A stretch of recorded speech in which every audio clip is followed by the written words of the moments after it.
dans le cadre du Festival international du film sur l'art.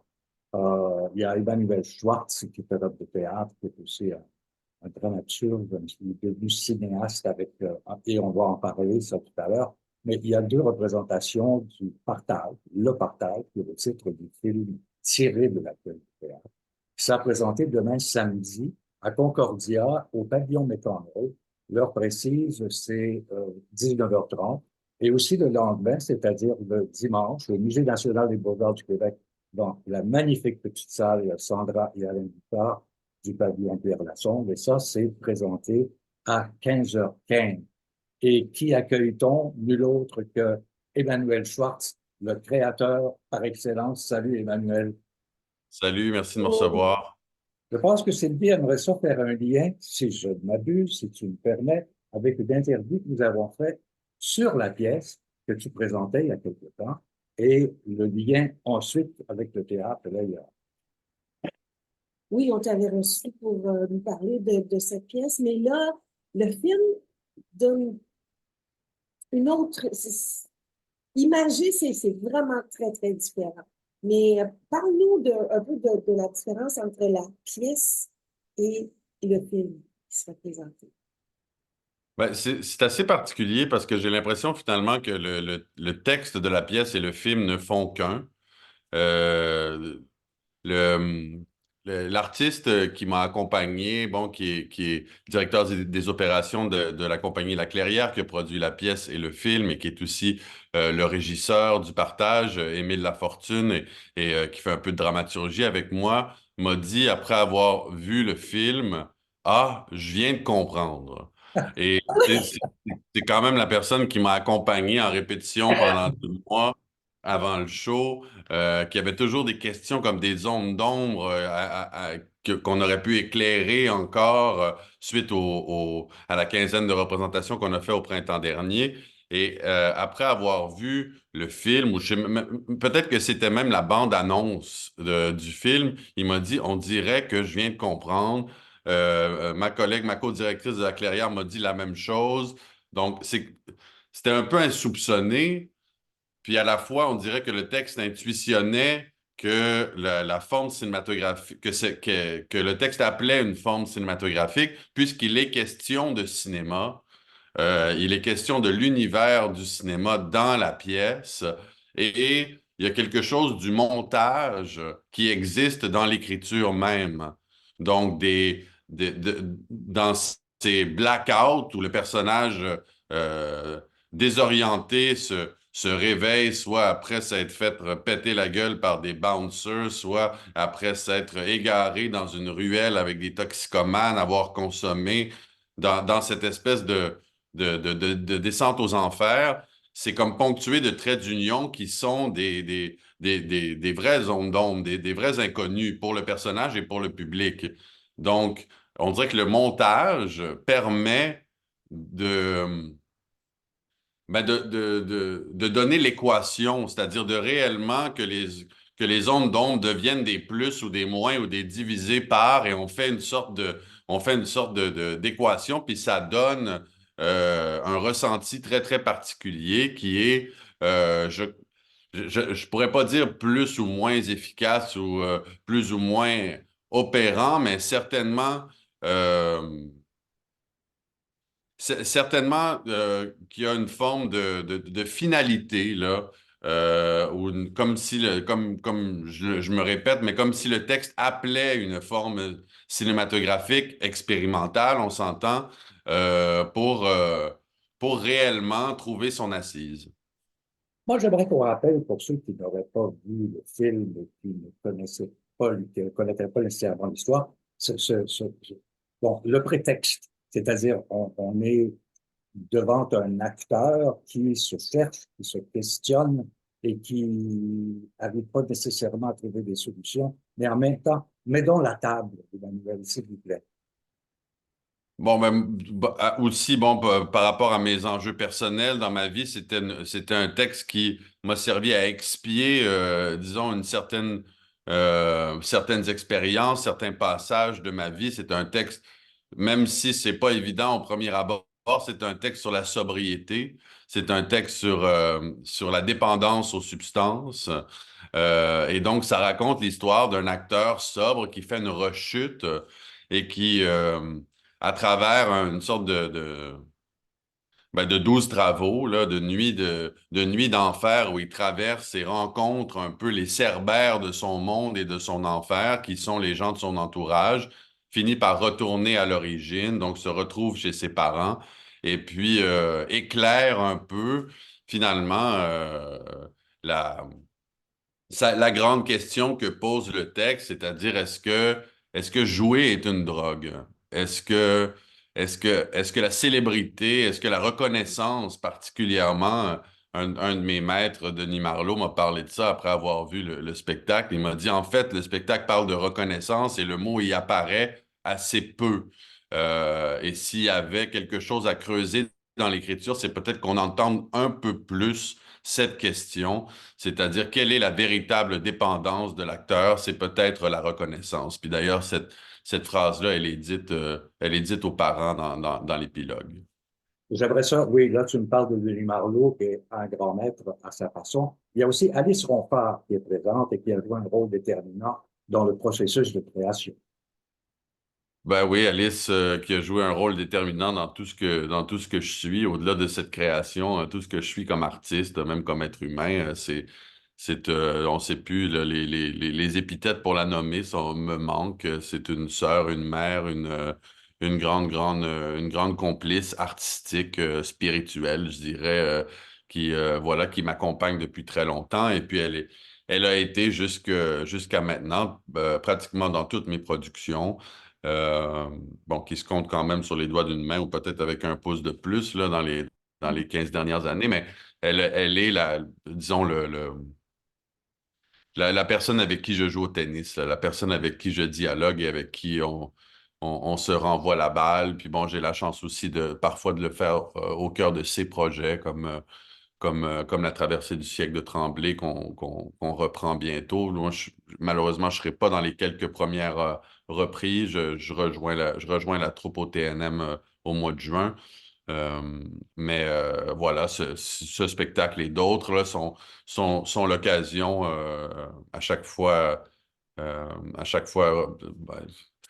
génial, prolixe, loufoque, l'occasion de se remettre en question, de rebondir et d'en apprendre un peu plus sur nous-mêmes. Là, dans ce cas-ci, souvent un peu plus sur moi-même. Emmanuel, j'aimerais que tu m'expliques pourquoi ces trois mots qui reviennent constamment. Oui, bien sûr. Oui, bien sûr. D'où Ben, pour moi, ça- bon, d'emblée, il y a deux fonctions vraiment élémentaires. Il y en a une qui est vraiment euh, rythmique. Hein. Le texte scénique, pour moi, est très près du chant, hein, du rap, de la scansion, le- le- la pratique du jeu théâtral, pour moi, se rapproche on est comme toutes des flûtes ou des saxophones ou des bassons ou je sais pas ce que, dépendamment de nos registres, là, mais puis au fond, on articule des notes qui peignent un tableau, qui peignent une histoire, et l'important, c'est d'être entendu finalement. Parce que oui, on peut montrer toutes sortes de choses au théâtre, mais j'ai l'impression que ça passe d'abord par l'ouïe. Donc, entendre et recevoir du sens par des mots. Et donc, quand j'écris, j'entends une rythmique pour faire entendre, pour grouper des images poétiques qui parfois, je reviens au montage, mais parfois pour euh, coller deux images ou former une métaphore insolite, j'ai l'impression que le rythme aide à huiler, à coller, à faciliter l'assemblage de tous ces mots. Donc, à la base, strictement une question rythmique euh, et de la même façon, aussi de façon très élémentaire au niveau du sens, j'ai l'impression que ça parle du cynisme du personnage. Ça parle de son sarcasme. Ça parle de sa distance. Ça parle de son trop-plein, hein, parce qu'il est, il énumère ce qui pour lui sont des évidences. Hein, et il n'y a pas beaucoup d'estime pour lui-même non plus, cet acteur. Donc, il est conscient qu'il n'apprend rien à personne. Donc, oui, bien sûr, vous le savez, au fond, c'est ce que l'interjection signifie. Hein, vous savez tout ce que je vous dis là. Et si vous êtes venu m'entendre, c'est parce que vous le savez. Si ça vous intéresse, c'est parce que vous le savez. Je vais tenter de rajouter une nuance, mais oui, bien sûr, vous le savez. Il y a une dimension philosophique là-dedans qui est vraiment très, très, très intéressante. Et j'aimerais qu'on fouille un petit peu le côté cinématographique de la chose. Ce film, qui dure pas assez longtemps à mon goût, mais qui est tellement dense et truffé de découvertes, d'exploration cinématographique que moi, je n'avais jamais vu avant. C'est nouveau. Bref, je peux pas prétendre que c'était mon ambition d'inventer des figures cinématographiques. Même j'ai souvent l'impression de plutôt être en train de voler des choses que j'ai vues à des cinéastes que j'aime, à des films que j'adore, à l'univers de la science-fiction. Ici, on est à la fois dans un récit hyper personnel, hyper urbain et réaliste d'un acteur qui flanche, mais on est aussi dans ce récit un peu particulier d'un acteur qui parle à son double, généré par des programmes et des algorithmes destinés à faire de lui une animation qui va agir au cinéma. Donc là, il y a vraiment un monde de science-fiction qui s'est ouvert et puis je dois le dire, qui a ravi ben, les partenaires de création cinématographique, là, les gens magnifiques de chez Postmoderne qui sont tellement généreux avec les plus petits films qui permettent en fait à une partie du cinéma québécois d'exister parce que on arrive là avec 15, 20, je sais pas, 25% de la valeur de ce que des services et ils nous disent oui, oui, bien sûr. Ils nous disent oui, bien sûr, on va t'aider. Qu'est-ce que tu as besoin? Comment on peut t'aider? Et là, bon, c'est le deuxième que je fais avec eux. Donc, je commence à connaître le personnel, en particulier le jeune homme Alex Fréchette qui travaille aux effets là-bas. Et puis, donc, on s'est beaucoup amusé à travailler avec la matière qui avait déjà été créée aussi pour la pièce. Donc, c'est là où il y avait une sorte de plus-value dans un processus parce que impossible de créer ces animations 3D à partir de l'humble budget de cinéma qu'on a là. C'est bien parce que j'avais déjà reçu l'aide extraordinaire du studio transversal, du groupe transversal qui ont fait les animations 3D pour la pièce. Et là, on amène ça et d'un coup, on découvre aussi la véritable qualité de leur travail. Parce que là, de les voir en plein écran, euh, non médié, je dirais, par la scène, par le support particulier, patiné ou plastique du décor de Camille Barantès. Alors là, on découvre la pleine profondeur de ces animations. Et puis, bon, je veux dire, c'est grandiose, hein? Même il a fallu que ça m'a pris du temps avant de me dire que j'allais rajouter même que j'allais garder la narration de ce film qui est narré dans la pièce parce qu'il y avait quelque chose de tellement magnifique de ces animations qui pouvaient pour moi vivre par elles-mêmes. Cela dit, c'est quand même seulement des indices d'une action. Donc, finalement, bon, on s'est dit que ça prenait quand même quelques indications au texte pour comprendre de quoi il s'agissait. Mais en même temps, il y a un gros travail de recherche pour tous les sites qui ont été utilisés. On voit la ville de Montréal dans toute son ampleur, c'est-à-dire Fractionné, fractionné différents endroits. Il y a quand même éclaté. Écoute, Mais ça, Emmanuel, pardon, oui. oui, ben, Oui, il répond à la question. Laisse répondre. En fait, je me suis posé la question, est-ce que c'est le fantasme d'un dramaturge ou tu sais, d'un auteur de théâtre qui se réalisait en faisant le film, ou est-ce que c'était l'avènement de la véritable écriture scénaristique de la pièce? Euh, Parce que là, bon sang, il n'y a pas de honte à ça, là, mais il y avait une vraie jouissance d'un coup, d'être dans le lieu que j'avais écrit.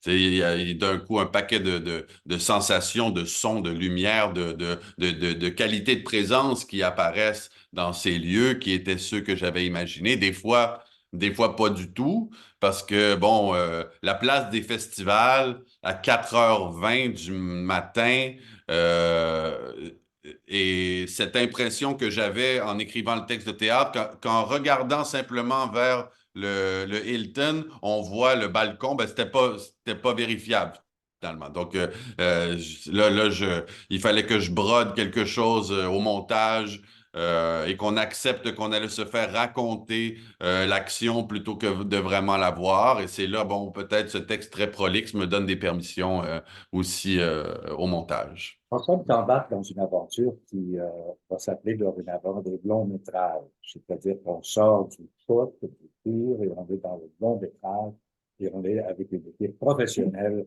qui donne un résultat comme celui qu'on peut voir en regardant ton film. Euh, je suis pas sûr d'avoir compris la question. Pardon, Winston. Non, mais c'est que tu te diriges vers des longs métrages éventuellement. C'est-à-dire que oui, théâtre, mais en même temps, cinéma, on n'est plus dans le court, on est dans le long métrage. Oui, oui, et puis bon, on en parlait un petit peu avant qu'on commence à rouler, là.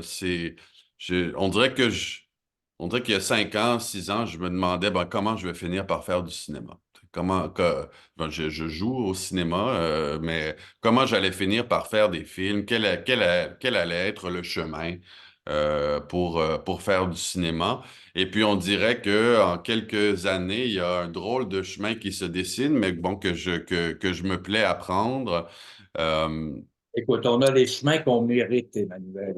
C'est Dis ça. Fait comme qu'il est dans peut-être, une il est peut-être aussi weird que moi, le chemin que je prends. Euh, mais bon, donc comme on en parlait avant, j'ai commencé aussi en pandémie, là, alors que je donnais un atelier à la classe finissante de Sainte-Thérèse, la classe d'acteuristes finissantes. Euh, on a fait un long métrage assez particulier qui peut-être peut rentrer aussi dans cette catégorie d'objets cinématographiques non identifiés euh, et qui, au fond, c'est une sorte d'hybride entre le théâtre et le cinéma puisque ce sont des films, et là, je suis sur le point de commencer le tournage du deuxième avec une très belle classe. Ce sont des films qu'on répète comme une pièce de théâtre. Donc, on les répète pendant 6 à 8 semaines. L'équipe, les directeurs photo, les scripts, les preneurs-preneuses de son sont impliqués dans les répétitions. Ils viennent prendre acte de ce qui sera joué. Donc, il y a tout un pan de préparation qui est fait. La prise de connaissance du matériel qui sera joué est fait bien d'avance. On connaît déjà les structures, les mises en place des scènes. Donc, je sais pas, tu sais, je vous posais la question avant et je me la pose toujours. Est-ce que c'est quelque chose qui serait réalisable dans un contexte professionnel avec les tarifs des unions qu'on connaît? Tu sais, je pense que ça tourne autour de 150 pièces de l'heure, là, 1 heure de répétition pour un acteur au cinéma. Donc, là, j'ai répété à peu près 160 heures avec les 10 acteurs qui vont jouer. Hein? Donc, avec Pigeon, c'était pareil. Et puis pour le partage, finalement, c'est pareil, puisqu'il y a un processus de 200 heures et 15 représentations derrière, qui font en sorte que quand on arrive sur un plateau pour le tourner, il n'y a plus trop de questions de tonalité à se poser. Hein? On n'est pas dans l'essai les 100 prises de Kubrick pour trouver le ton de la scène, elles sont faites pendant des mois précédant le tournage.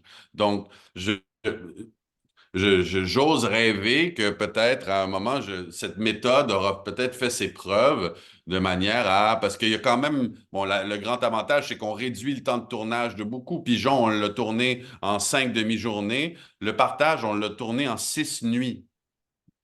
Donc, c'est 6 jours de tournage, là.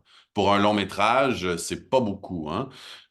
Donc, il y a des, bon, il y a des défauts à ce processus, c'est que, et les directeurs photo en sont les premiers à en souffrir, ils me disent que je peux avoir 15 minutes pour éclairer, je leur dis, tu peux en avoir 10, tu sais, et parce qu'on a 5 locations à faire dans Montréal cette nuit-là, tu sais. Mais bon, Absolument. Emmanuel, j'aimerais qu'on dise un mot sur cette actrice qu'on voit dans ton film, Larissa Corriveau. Ah, la grande Larissa Corriveau, oui. Ouais. pourquoi ce choix? Comment tu es arrivé à choisir Larissa? Ben, peut-être un peu comme Alice Ronfort, Larissa est quelqu'un qui m'accompagne depuis longtemps. On a fait plusieurs projets ensemble. Et puis, ben, c'est une sœur, quoi. C'est une sœur d'art. Et puis, voilà, elle me demanderait pas mal n'importe quoi. Je dirais oui, puis j'ai l'impression que c'est réciproque, là. Tu sais, on se connaît depuis qu'on est ado, finalement, depuis qu'on est à l'école de théâtre. On s'est presque toujours connus comme professionnels. Et puis, bon, c'est une des personnes pour qui j'ai énormément d'estime. Et puis, voilà, que je sens qu'elle me fait confiance aussi. Donc, quand je lui dis, est-ce que tu serais disponible entre 1h30 et 4h du matin, un mardi soir? C'est possible que tu aies à attendre dehors, puis il est supposé pleuvoir. Tu sais, puis elle dit, bah oui, pas de problème, j'amène un parapluie. Tu sais, puis elle est là. Donc, c'est des complices comme ça, c'est inestimable. Emmanuel, en conclusion, je vais rappeler encore une fois quels sont les endroits où on peut voir ton film, Le Partage, Université Concordia, samedi, c'est-à-dire demain, 19h30, et au Musée national des beaux-arts du Québec, pavillon Pierre-Lassonde, une magnifique salle pour Marée Noire et Le Partage, double bill, comme on dit, dimanche à 15h15. Emmanuel, merci. Et on attend le prochain film. Avec plaisir. Merci de m'avoir reçu. Merci. Ciao. Bye bye.